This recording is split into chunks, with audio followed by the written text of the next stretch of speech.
Hey, I'm Tony Lee. Welcome to Hot Flasher, your daily menopause podcast. Every weekday, my co-host Nikki breaks down the latest research, shares real stories, and talks about the stuff nobody warned us about. If you've got a story of your own, whether you're in perimenopause, right in the thick of it, or on the other side, head to hotflasher.com/share, and you might be featured in an upcoming episode. Here's Nikki. Thanks, Tony. We've got some really interesting stuff to dig into today. So I came across this article from Sydney Morning Herald that made me go, oh, that explains so much. It's about why hangovers seem to get worse during menopause. And honestly, I wish someone had told me this years ago. If you've noticed that your usual glass of wine with dinner is hitting you differently these days, or that you're waking up feeling rough after what used to be a perfectly reasonable amount of alcohol, you're not imagining it. There's actual science behind this. During menopause, our bodies process alcohol completely differently. Estrogen plays a huge role in how efficiently we metabolize alcohol. And as those levels drop, our liver enzymes that break down alcohol become less effective. So that same drink that used to be no big deal can now leave you feeling like you got hit by a truck. But it's not just about the liver, our body composition changes too. We tend to have less water and more fat tissue, which means our alcohol becomes more concentrated in our system. Plus, those lovely sleep disruptions we're already dealing with during menopause get worse with alcohol. So even if you don't feel drunk, you might wake up feeling exhausted and dehydrated.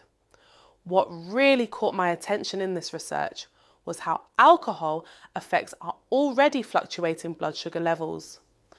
During perimenopause and menopause, we're more prone to blood sugar spikes and crashes anyway. Add alcohol to the mix, and you get this perfect storm of feeling terrible the next day. The article interviewed women who said they felt like lightweights compared to their younger selves, and I think a lot of us can relate to that. One woman mentioned that her usual 2 glasses of wine at dinner now leaves her feeling foggy and tired the next morning. Another said she's had to completely rethink her social drinking because the recovery time just isn't worth it anymore. Now, I'm not here to tell anyone to stop drinking. But if you're noticing changes in how alcohol affects you, this might be why. Some women are finding that spacing drinks out more, drinking more water, or just having less overall makes a big difference. Others are discovering they feel so much better without it that they're choosing to drink less frequently. The key thing is being aware that this is a real physiological change, not a personal failing or sign that you're getting old and boring.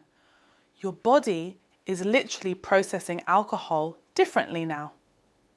Moving on to something you can definitely do something about this weekend. Eating Well just published an article about the top exercise for menopause, and I have to say I was pleasantly surprised by their choice.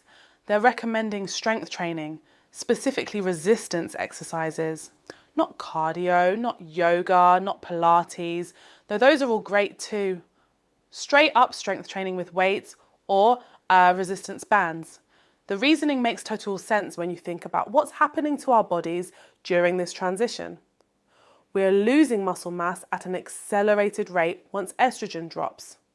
We're also losing bone density, which puts us at higher risk for osteoporosis.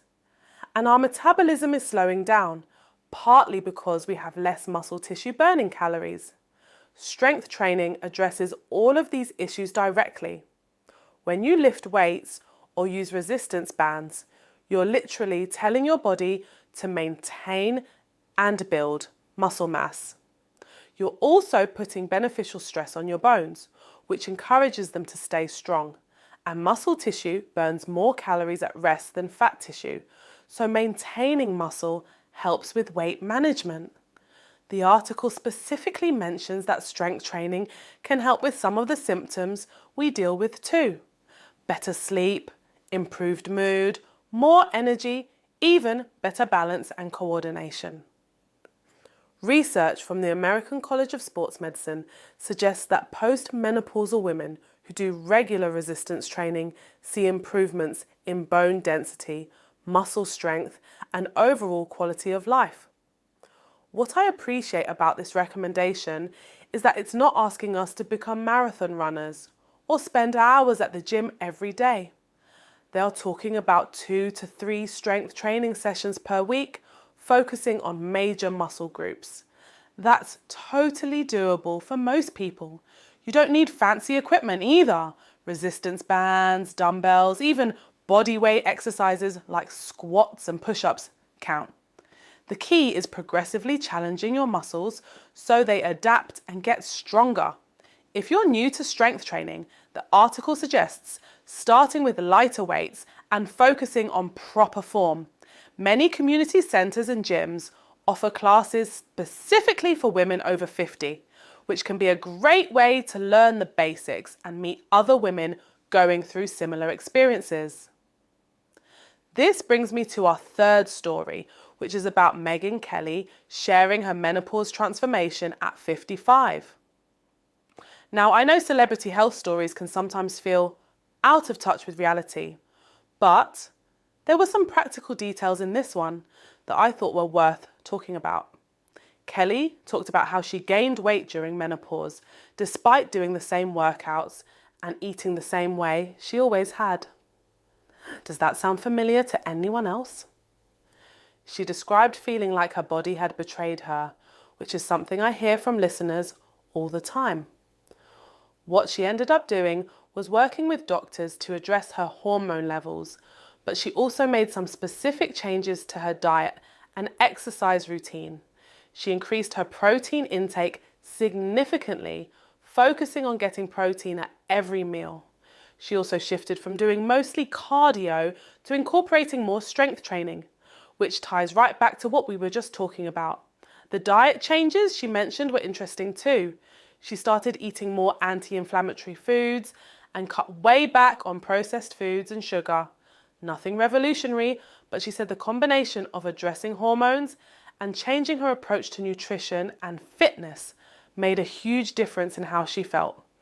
What I liked about her story was that she was honest about the timeline. She said it took months to see real changes, not weeks. And she emphasized that it wasn't just about looking different, but about having more energy and sleeping better.